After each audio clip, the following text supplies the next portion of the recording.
Hi guys! Maganda rin gabi! Welcome back ba dito sa Gandara sa your channel for showbiz update. Andito na naman nga po akong muli nagbabalik.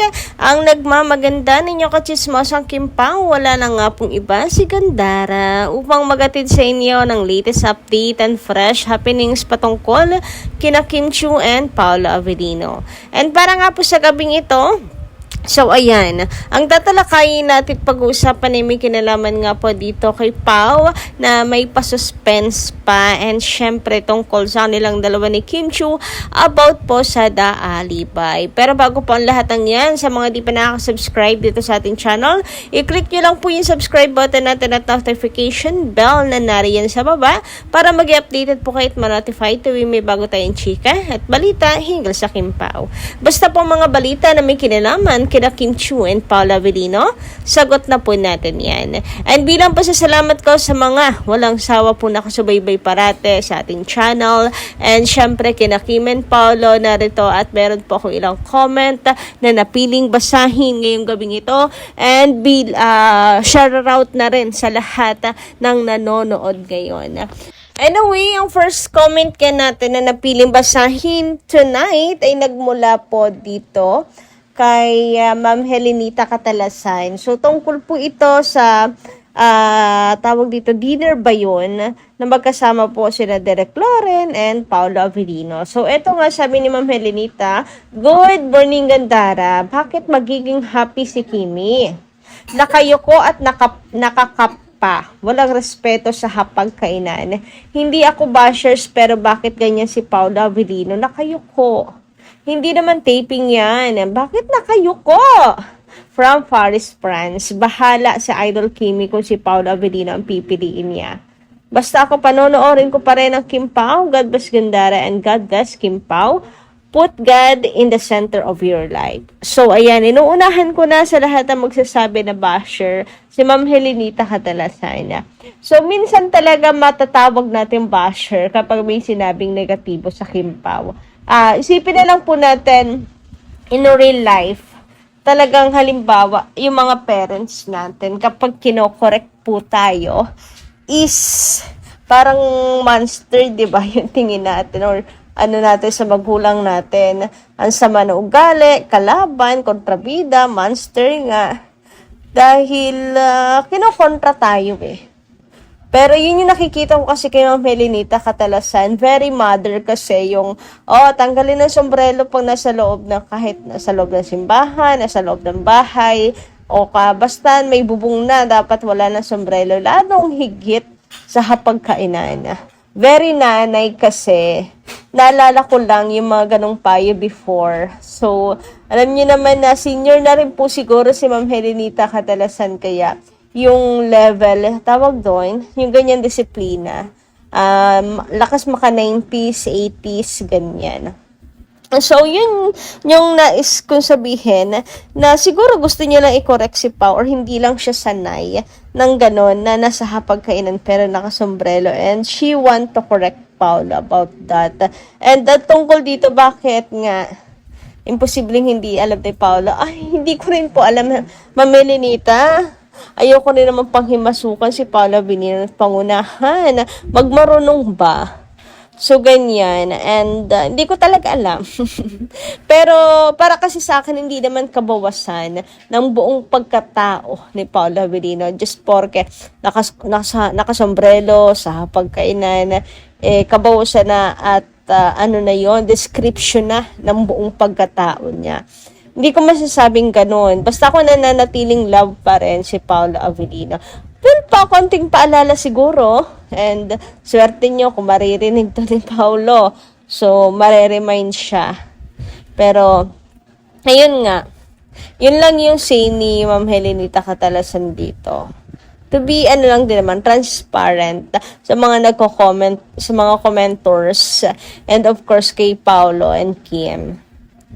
And Ma'am Helenita Catalasan, sorry pero gusto ko lang din sabihin na may kanya-kanya rin kasi tayong paniniwala sa buhay.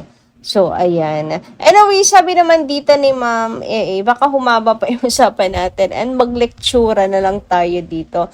Sabi naman ng isa pa natin commenter na si Ma'am AA, ayan, maganda rin gabi.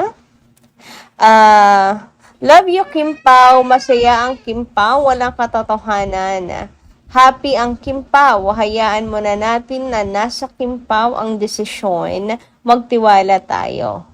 Sa Kim Pao, marami nang napatunayan. May edad na sila. Alam na nila ang ginagawa nila. Pang-apat na projects ng Kim Pao na magkasama ang magjusawa. Happy sila laging magkasama. Grabe naman sa puso yan, ano po. Pakauwi sa daming puso. Grabe ganyan kayo magmahal sa Kim Pao. Puro puso namumuso-muso. Magkasama. Ano bang problema? Sila lang ang gumagawa ng issues. Solid Kim Pao. Happy and relax lang tayo. Hindi sasayangin ni Papi Pao ang 15 years na pagtitiis at paghihintay. Masaya ang Kim Pao sa buhay nila ngayon. Prayers lang, destiny na ang gumagawa ng lahat. Gift ni Lord sa Kim Pao. May new busilak na puso. Ay, may new busilak.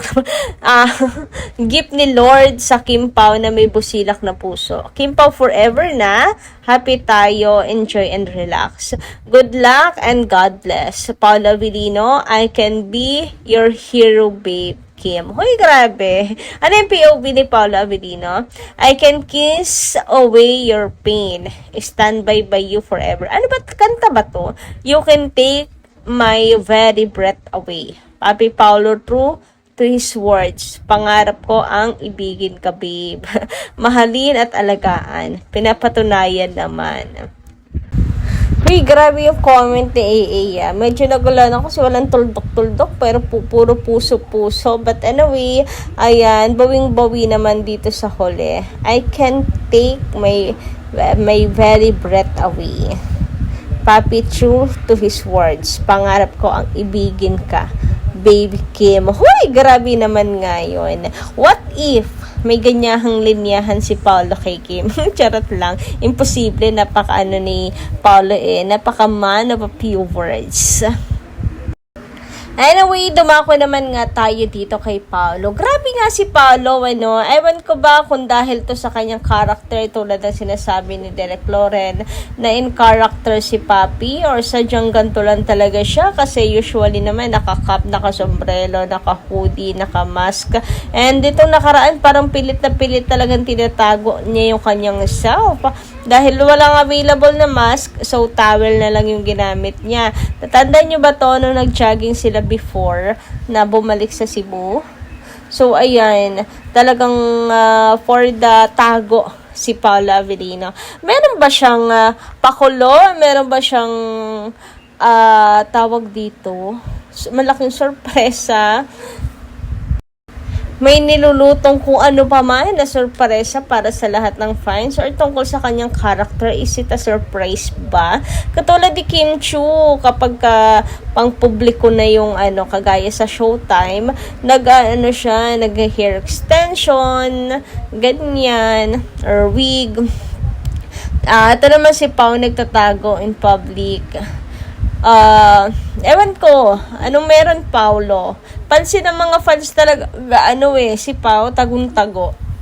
Samantala, narito naman po ang post ni Miss Carr about sa Kim Pao. Ito yung kanyang binunyag kina Kim and Paolo sa kanilang pagtatrabaho sa The Alibay. Grabe, parang they are so happy lang talaga na napunta po kina Kim and Paolo yung project na The Alibay. Para anong gaan ng trabaho nila because of Kim Pao, parang ganoon.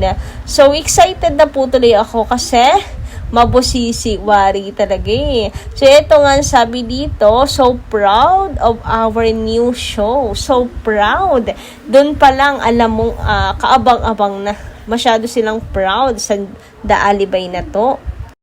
Ibig sabihin, kapuri-puri at kayabang-yabang naman talaga ang project. So, can't wait to see the trailer o the teaser ng The Alibay ng kanilang pinagmamalaki na to. Hoy, syempre Kim and Paolo yan. Ayan, especially proud of Kim Pao. Ay, ito ang sarap sa tenga, nakakapamalakpak talaga ng tenga. So proud sa Kim Pao. May ano pa, may especially pa. Grabe naman nga yun. Yung level of dedication and focus nila sa story and characters. Incredible!